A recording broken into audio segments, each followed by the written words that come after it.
होते हैं तो उनका वॉशरूम सिर्फ पूरे दिन में एक ही बार वॉशरूम जा सकता है, चाहे वो गर्ल है या बॉय है।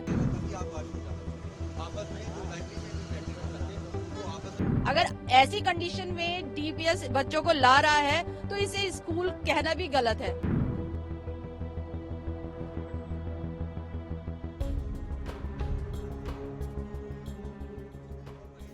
देश के जाने माने दिल्ली पब्लिक स्कूल के बाहर छात्रों के माता पिता का विरोध प्रदर्शन जारी है। ये हाल है डीपीएस द्वारका का, जहां हाथों में बैनर और आंखों में आंसू लिए सभी पेरेंट्स प्रशासन के खिलाफ प्रदर्शन कर रहे हैं। ऐसे में पेरेंट्स की शिकायत है कि उनके बच्चों को फीस के लिए परेशान किया जा रहा है। सुनिए क्या है मामला।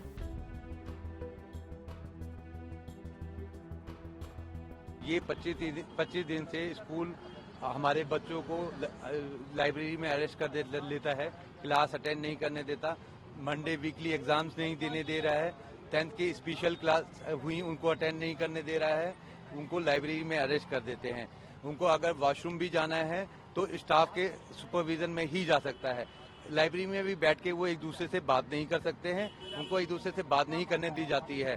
साथ ही साथ अगर कोई भी वजह हो, कानून और लॉ ये कहता है कि बच्चों के साथ आप कोई भी ऐसे हथकंडे नहीं अपना सकते, लेकिन स्कूल प्रशासन, स्कूल मैनेजमेंट मनमानी फीस वसूलने के लिए बच्चों के हथकंडा बना रहा है, अभिभावकों को ब्लैकमेल करने के लिए।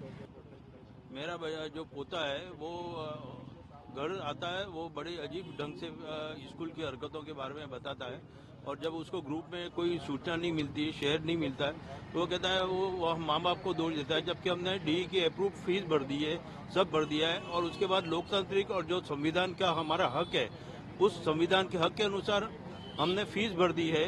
और शिक्षा का जो मूलभूत अधिकार है, शिक्षा के मूलभूत अधिकार से ये डीपीएस उसको वंचित कर रहा है, जबकि उसकी फीस भरी जा रही है और डी के आदेशों का भी उल्लंघन हो रहा है। लेकिन इसका सरासर बच्चों पर बुरा असर पड़ रहा है, और वो घर आके भी पेरेंट्स के साथ इस प्रकार का मतलब इल फील करते हैं, और उनकी मतलब नाजुक स्थिति हो जाती है कि पेरेंट्स की भी नाजुक स्थिति हो जाती है कि अब बच्चों को क्या जवाब दें। मेरे दोनों बच्चे प्रमोट हो गए हैं, बट उनको सेक्शन अलॉट नहीं किया गया है। अभी भी हम जाते हैं तो वहाँ सेक्शन उनका नहीं दिखता है, और तो मेरे बच्चे क्लास में पढ़ रहे हैं, उनके साथ स्कूल किसी से मिलता नहीं है। मैंने डीई के माध्यम से हमें नॉमिनेट भी किया गया था कि आप जाके मिलेंगे। प्रिंसिपल ने मना कर दिया, बोला कि जब तक हम मैनेजमेंट से बात नहीं करेंगे हम किसी भी पेरेंट से बात नहीं करेंगे। प्रॉब्लम ये बहुत बड़ी है। आज के डेट में 19-20 बच्चों को ये लाइब्रेरी में अरेस्ट करके बैठे हैं, और ये लाइब्रेरी अरेस्ट इज जेल। अब सीधी बात करें कि ये जेल है, जेल में बच्चों को डाला गया है। मेरे बच्चों को बहुत परेशान करा जा रहा है। जब देखो लाइब्रेरी अलग से उन बच्चों का नाम हटा के उनको डिफॉल्टर बोलते हैं। क्लास में भी सीधा यही बोला जाता है, डिफॉल्टर बच्चे खड़े हो जाओ। लाइब्रेरी में बैठे होते हैं तो उनको वॉशरूम सिर्फ पूरे दिन में एक ही बार वॉशरूम जा सकता है, चाहे वो गर्ल है या बॉय है। 9th क्लास का बच्चा टीनेजर है, उसको वॉशरूम जाने की कभी भी जा सकता है, पर कोई मतलब नहीं है। वो गर्ल है, स्कूल की व्हाइट ड्रेस है, लड़की को पीरियड्स हो रहे हैं, उससे स्कूल वालों को कोई फर्क नहीं पड़ता है। सबसे बात करिए, हमने स्कूल का क्या एजुकेशन का जो भी मंदिर है, जिनको ये मंदिर कहते हैं, क्या फायदा। मोदी जी स्कूल परीक्षा पे चर्चा करते हैं, पर यहाँ आके हमारे बच्चों के लाइब्रेरी में बैठ के उनसे चर्चा करें ना, उनके ऊपर बीत क्या रही है। अभी 4 अप्रैल को यहाँ पे डीओई का एक इन्वेस्टिगेशन हुआ था, सुना काफी ऑफिसर्स आए थे। मैं ये पूछना चाहती हूँ कि उन्होंने आकर किया क्या। उनके आने के बावजूद भी डीपीएस अपनी तानाशाही पे उतर रखा है। उन्होंने बच्चों के साथ व्यवस्था की है, और अब बच्चे हम पे से भरोसा उठ गया उनका। अगर ऐसी कंडीशन में डीपीएस बच्चों को ला रहा है तो इसे स्कूल कहना भी गलत है।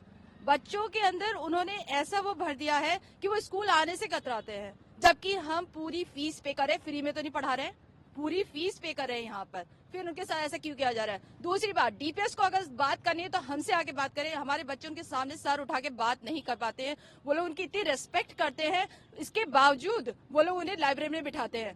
वो मासूम है, इनोसेंट है, वो उनके सामने सर उठा नहीं सकते, तो बोलेंगे क्या। हम जवाब देने के लिए तैयार हैं, हमसे आके बात करें। और मैं ये डीओई अपने डायरेक्टर इनसे पूछना चाहती हूँ कि वो लोग आके किया क्या उन्होंने आकर। बच्चों को इतना विश्वास जागया था कि हाँ अब कुछ होगा, हमें भी विश्वास जागा था कि कुछ होगा। हुआ क्या वो सिर्फ एक एक्ट था? क्या एक ड्रामा था? अगर वो ड्रामा नहीं था, अगर वो सच था, तो शायद आज मैं यहाँ फिर दोबारा खड़ी नहीं होती। इतने सारे पेरेंट्स जो अपना सारा काम छोड़कर, सब कुछ छोड़ के यहाँ पे आके खड़े हो रहे, बार बार मजाक है। आप लोग अपनी गद्दियों पर बैठ के कर क्या रहे हैं?